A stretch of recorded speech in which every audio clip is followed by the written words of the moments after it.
Let me ask you something personal. Have you been dealing with that sharp, burning, shooting pain that starts in your lower back and travels all the way down through your hip, your leg, maybe even into your foot? Have you tried the stretches, the heating pads, the pain medications, maybe even physical therapy, and yet that pain keeps coming back? If that sounds like your life right now, I need you to stay with me for the next few minutes, because what I am about to share with you is something that most doctors simply do not have time to explain in a 15-minute appointment, and it might be the exact piece of information that changes everything for you. The truth about sciatica is deeper than most people realize, and the reason so many people suffer with it for months, sometimes years, is not because they are not trying hard enough. It is not because they are too old to heal. It is because they have been given an incomplete picture of what is actually happening inside their body. Today, we are going to change that. We are going to talk about the real reason your sciatica is not going away, and I promise you, by the end of this video, you are going to understand your own body in a way that you never have before. Before we dive in, if you are new here and you are finding this kind of honest, in-depth health conversation valuable, please take just a moment right now to hit the like button and subscribe to this channel. At Dr. Alex Morgan Aging Wellness Lab, our entire mission is to give you the real information you need to feel better, move better, and take control of your health, especially as you get older. We put out new content every single week and we want you to be part of this community. Now let us get into it because this is important. First, let us make sure we are all on the same page about what sciatica actually is, because there is a lot of confusion out there. The sciatic nerve is the longest and widest nerve in the human body. It starts in your lower spine, runs through your buttocks, travels down the back of each leg, and branches all the way down into your feet. When this nerve gets compressed, irritated, or inflamed, the result is that familiar pain, that shooting, burning, or electric sensation that can range from mildly annoying to completely debilitating. Some people feel it as a dull ache. Others describe it as a hot knife running down their leg. Some experience numbness or tingling. Others feel weakness in the affected leg. Every case is a little different, but the underlying issue, that the sciatic nerve is being aggravated in some way, is the common thread. Now, here is where most conversations about sciatica stop. They identify the nerve, they identify the pain, they recommend some stretches and maybe some medication, and they send you on your way.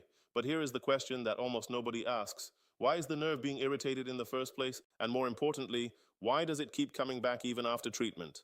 Because if you have had sciatica for more than a few weeks, you already know that treating the symptoms is not the same as fixing the problem. And that difference between treating symptoms and addressing root causes is exactly what we are going to unpack today. The most commonly cited cause of sciatica is a herniated disc. You have probably heard this before. Between each vertebra in your spine, there are soft, cushiony discs that act as shock absorbers. When one of these discs bulges or ruptures, it can press against the sciatic nerve and cause all that pain. And yes, this is a real and common cause, but here is what most people are never told. A herniated disc is rarely the whole story. Research published in major spine journals has consistently shown that a significant percentage of people who have herniated discs on their MRI scans have absolutely no pain at all. And on the flip side, some people with severe sciatica symptoms have imaging that looks relatively normal. This tells us something incredibly important. The disc alone is not always the full explanation. There are other factors at play, and understanding those factors is the key to finally getting lasting relief. One of the most overlooked contributors to chronic sciatica is something called the piriformis muscle. This small but powerful muscle sits deep in your buttock, and here is the critical detail. The sciatic nerve runs either directly underneath it or, in about 15% of the population, directly through it. When the piriformis becomes tight, inflamed, or goes into spasm, it can clamp down on the sciatic nerve and produce symptoms that are virtually identical to disc-related sciatica. This condition is sometimes called piriformis syndrome, and it is dramatically underdiagnosed. Why? Because it does not show up on an MRI. You can have a completely normal-looking spine on imaging and still be suffering tremendously because of a tight, angry piriformis muscle that nobody checked. If you have ever had an MRI that came back relatively clear and yet your sciatica pain is real and severe, this could be a significant part of your answer. And this is where things get really interesting. Because the piriformis does not just get tight on its own for no reason, it gets tight in response to patterns in how you move, how you sit, how you sleep, and how you hold tension in your body. Prolonged sitting is one of the biggest culprits. When you sit for long periods, particularly in a position where your hips are flexed and your weight is unevenly distributed, the piriformis is placed under constant stress. Over time, it shortens, tightens, and becomes reactive. And in a world where so many of us spend hours each day sitting at desks, in cars, or on couches, this is an epidemic waiting to happen. And for people over 50, whose muscles and connective tissues have less elasticity than they did at 30, This tightening process happens faster and resolves more slowly, but the piriformis is only one piece of the puzzle. Let us talk about something else that rarely comes up in conversations about sciatica, and that is the role of inflammation throughout the entire body. We tend to think of sciatica as a localized mechanical problem. Something is pressing on the nerve in one specific spot. But nerves do not just respond to pressure. They also respond to the inflammatory environment surrounding them. When your body is in a state of chronic low-grade inflammation, which is incredibly common in older adults and in people who carry excess weight, eat a diet high in processed foods, or live with chronic stress, the sciatic nerve becomes hypersensitized. It becomes more reactive, more irritable, more likely to fire pain signals even in response to relatively minor pressure or movement. This is why two people can have the same structural finding on an MRI and have completely different levels of pain. The one with higher systemic inflammation will almost always have worse symptoms because their nervous system is already primed to amplify pain signals. Think about what this means practically. If you are eating inflammatory foods every day, if you are not sleeping well, if you are carrying stress that never fully releases from your body, you are essentially pouring fuel on a fire every single day and then wondering why the fire will not go out. No amount of stretching or pain medication is going to fully resolve your sciatica if the underlying inflammatory environment in your body is constantly working against your recovery. Let me tell you about a man I will call Thomas. He was 64 years old, a retired contractor who had spent decades doing physical work that he loved. When he came to me, he had been dealing with sciatica for almost 2 years. He had done physical therapy 3 separate times. He had tried every stretch on YouTube. He had taken anti-inflammatory medications until his stomach could not tolerate them anymore. He was starting to believe that this was just going to be his life from now on, that the pain was permanent, that his body was simply broken beyond repair. And I want to tell you, that belief, that quiet, devastating acceptance of permanent pain is one of the most harmful things that can happen to a person because it stops them from looking for the real answers. When I sat down with Thomas and really dug into his situation, we found several things. First, he had been sitting in a recliner for hours every day since retiring, which was creating exactly the kind of piriformis tightness we talked about. Second, his diet had changed significantly since retiring. He was eating more processed foods, more sugar, and drinking more alcohol in the evenings than he used to. Third, he had stopped exercising because movement hurt, which meant his core muscles, the muscles that support and stabilize the spine, had become significantly weaker. And fourth, he was sleeping on a mattress that was too soft and in a position that was putting his spine in a compromised position for 8 hours every night. None of these things alone was the cause of his sciatica, but together they were creating a perfect storm that made healing essentially impossible. This brings us to one of the most important concepts I want you to take away from this video. Sciatica in most people is not a single cause problem. It is a multi-factor problem, and that is exactly why single-factor solutions, just do these 3 stretches, just take this medication, just get this injection, so often fail to produce lasting results. They address one piece of a much more complex picture. Real lasting recovery from sciatica requires understanding and addressing all of the contributing factors simultaneously, and I know that sounds more complicated, but it is actually very hopeful, because it means there are multiple levers you can pull to improve your situation, multiple places where small changes can add up to a dramatic difference in how you feel.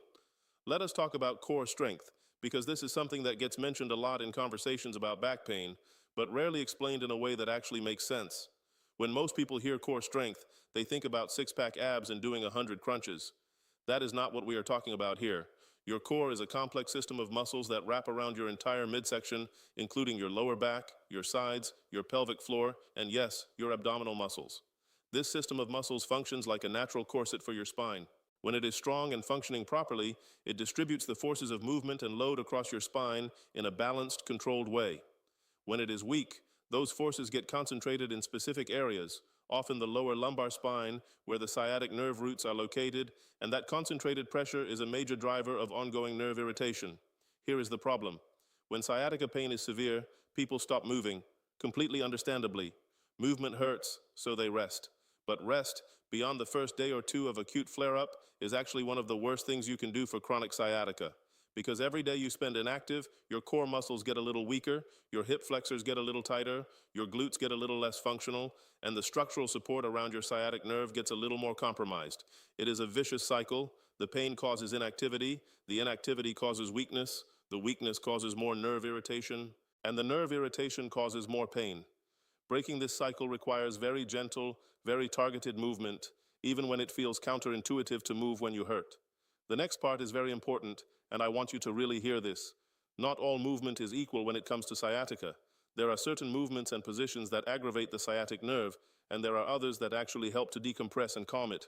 Forward bending, for example, particularly when it involves rounding the lower back, tends to worsen disc-related sciatica because it increases pressure on the posterior part of the disc. On the other hand, gentle extension movements, things like carefully arching the lower back in a controlled way, can actually help reduce disc pressure in some people. But piriformis-related sciatica often responds differently. Deep squatting or crossing the leg over in a figure 4 position can help release piriformis tension, while the same movements might aggravate a disc problem. This is one of the reasons why generic sciatica exercise programs often produce inconsistent results. They do not account for what is actually driving your specific case. Let us now talk about sleep, because this is a factor in sciatica recovery that almost nobody addresses directly, and yet it is enormously important. Poor sleep does two things that are directly harmful to sciatica sufferers. First, it elevates inflammation throughout the body, as we discussed earlier, which sensitizes the nervous system and makes pain worse. Second, it deprives the body of the repair time it needs to heal damaged tissue.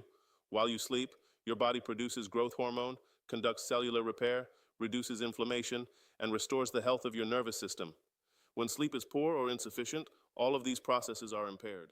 And for someone with chronic sciatica, that means each day starts with less healing than the day before. Sleep position matters enormously for people with sciatica. Sleeping on your stomach is almost universally problematic because it forces the lumbar spine into extension and rotation simultaneously, which can significantly increase pressure on the disc and nerve roots. Sleeping on your back with no support under the knees places the lower spine in a flattened position that can increase lumbar pressure. The best positions for most sciatica sufferers are either on the side with a pillow between the knees, which keeps the pelvis aligned and reduces rotational stress on the lumbar spine, or on the back with a pillow under the knees, which allows the lumbar spine to adopt a more neutral, comfortable curve. These seem like small adjustments, but when you consider that you spend 6 to 8 hours in that position every single night, even a slight improvement in spinal alignment during sleep can make a meaningful difference in your pain levels the following day. Now I want to address the emotional and psychological dimension of chronic pain, because this is something that is deeply real and that deserves to be spoken about honestly. When you have been in pain for a long time, when you have tried things that have not worked, when every morning you wake up and the first thing you feel is that familiar ache and burn, it takes a toll on more than just your body.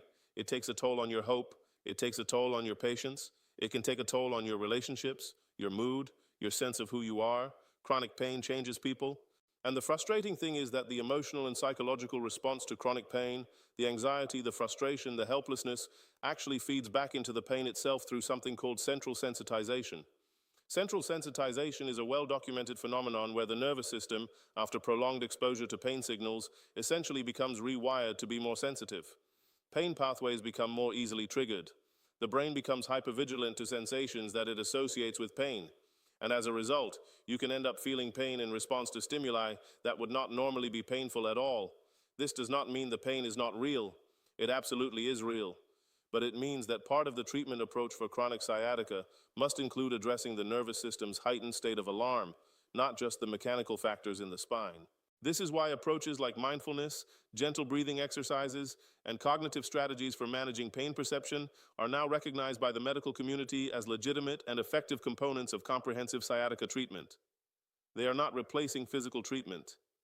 They are enhancing it by calming a nervous system that has been in crisis mode for too long. Thomas, the man I told you about earlier, made a series of changes over about 4 months. He started getting up from his recliner every 30 minutes and walking slowly around his house for a few minutes. He worked with a physical therapist who identified his piriformis as a major contributor and gave him specific targeted stretches for that muscle. He changed his diet significantly, cutting out most of the processed foods and replacing them with whole foods that had anti-inflammatory properties.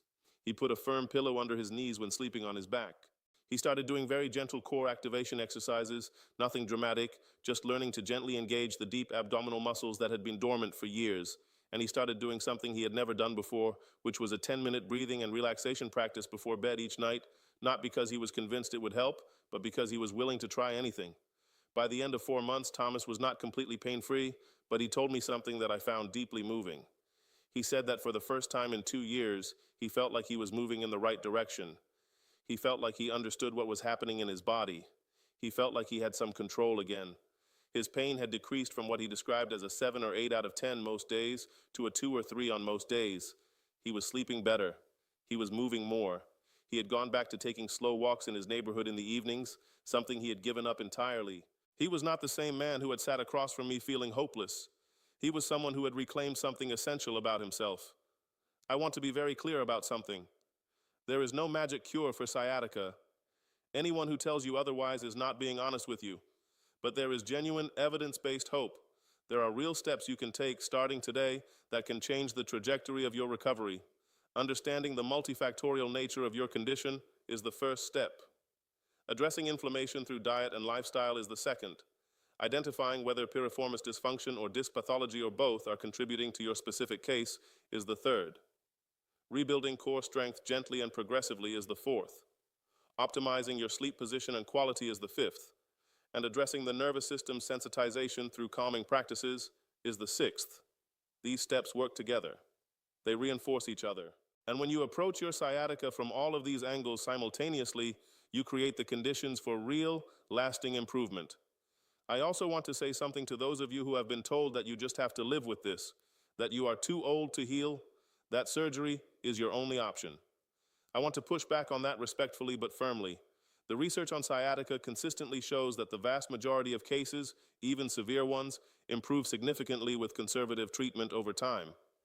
Surgery is sometimes necessary, and there are specific situations where it is clearly the right choice, but it is far less often the only option than many people are led to believe. And even after surgery, the lifestyle factors we have discussed today remain essential, because a surgical procedure can address a structural issue, but it cannot change the inflammatory environment of your body. It cannot rebuild your core strength. It cannot fix your sleep position. Those things still require your active participation in your own recovery. If everything you have heard today resonates with you, if you recognize your own story in any of what we have discussed, I want to encourage you to share this video with someone you know who is struggling with sciatica. It might be a family member, a friend, a neighbor who has been suffering quietly and accepting pain as inevitable. Sometimes the most powerful thing we can do for someone we care about is simply to say, "Here, watch this," because someone finally explained it in a way that makes sense. Please share this video and help us reach the people who need this information most. And before you go, I would love to hear from you in the comments. Tell me, how long have you been dealing with sciatica? What have you tried that has helped, even a little? What has not helped at all? Your experience matters. Your story might be exactly what someone else needs to read today to feel less alone in what they are going through. This community is built on honesty and real conversation, and your voice is a part of that. So please, drop a comment below and let us keep talking about this together. You are not broken, your body has not given up on you, and it is never too late to start understanding what it is actually trying to tell you. Take good care of yourself. I will see you in the next one.